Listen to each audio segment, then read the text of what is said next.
What's happening? This evening I just want to do a video on my first aid kit. This is the one I take when I'm going bushwalking or hunting, and I thought I'd do a little video on this so everyone can see what I take.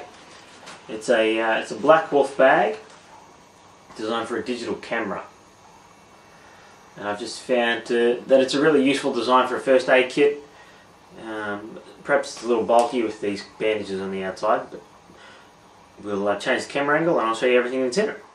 So, 2 compression bandages, primarily for snake bite. Obviously you use them to treat other wounds as well, but primarily for snake bite. Then we move to the inside of the pack. So in this front section, got a little hand sanitizer. I probably don't need it in there, but I have one of these. So there's some hand sanitizer. Tape to help secure the bandages. They've obviously got the little toggles on them, but some tape. A couple of other smaller bandages. These are lighter bandages as well, just different sizes to treat different wounds there. Triangular bandage, plenty of uses for that, particularly head wounds or securing fractures, even lashing feet together to immobilize limbs.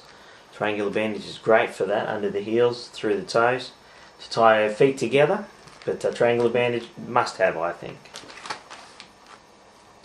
I've got some Stingos, which is an anaesthetic type cream for treating bites from ants or stings from bees, that sort of thing.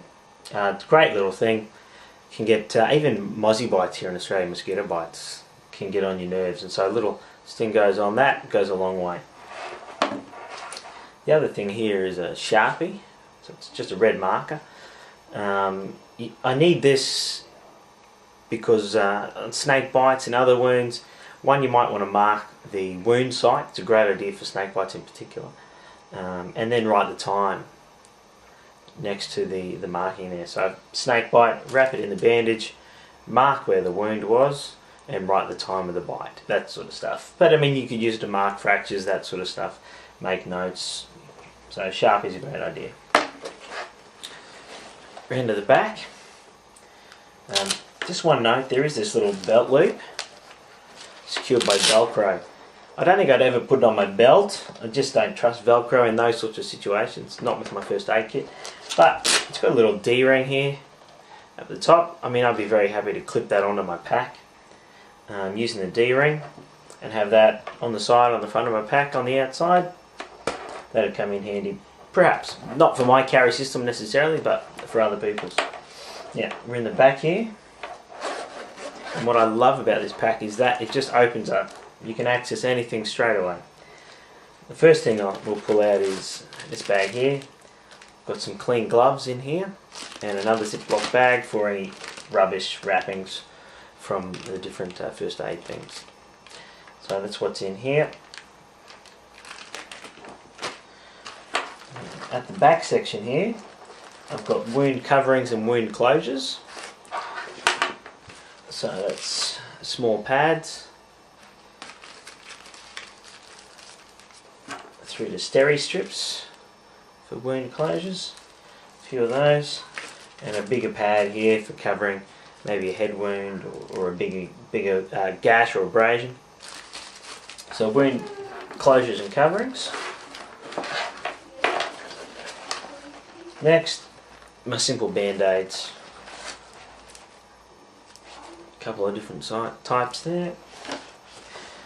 And then in this front section, I have, and I've got a heap of these just because I had a heap. So I put a fair number in. I've got a variety of different cleaning mechanisms here. So I've got iodine pads, I've got Alco wipes, and I've got some skin prep pads here as well, just for cleaning wounds. Nice and simple. Give them a wipe and they're done. Then on the other side, I've got some safety pins of a variety of sizes, securing bandages once again. And in this section here, got a few bits and bobs. Got some burn gel, working with fire or even for treating sunburn, you could use that. I've got some splinter probes. Don't know if you've seen these before, they're just individually sealed. And I know it's sterile then if I want to go in and get a splinter out or something like that. And lastly in here I carry some painkiller. A great little tip I got from Aussie Mark there. Write the expiry date on the back of the pack in marker, so you know when what's in your first aid pack is no good. So I've only got 6, which I don't use a lot of painkiller myself. Paracetamol, so that would probably get me through an emergency till I was located. And there's 24 hours worth of treatment there. So that's what's in my first aid pack for when I go hunting, when I go hiking. Supplemented when we go hunting with a bigger first aid kit in the car. But certainly I take this on a day hike and on overnighter, and I find that's sufficient for my needs. If you've got any comments or any thoughts, put them in the comments below. These things I know can be very personal in terms of what you carry with you due to where you are in the world, what seasons you're going through, even your own body and what sort of injuries you're prone to. So I'd be fascinated to hear the thoughts of others out there. Thanks for watching.